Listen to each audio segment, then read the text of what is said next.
Ito na ako, malapit na ako sa Mount Sarug. Ito nangyari sa group ride, naging solo ride.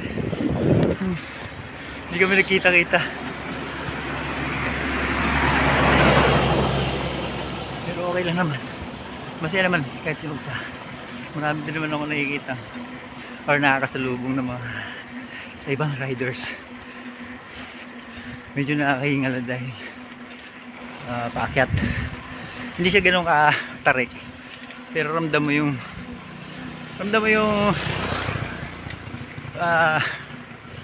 kumukulat na yung padyak.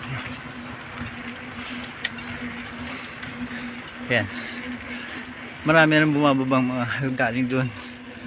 Kasi medyo tanghali na ako, sila siguro mga kanina pa.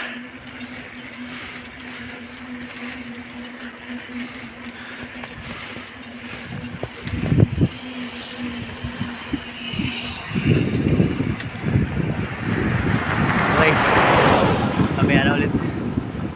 Mahirap magbike ng naka one hand.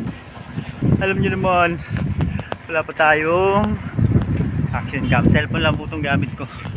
Kaya shoutout sa mga tumagana ko dyan pag gusto mag-sponsor.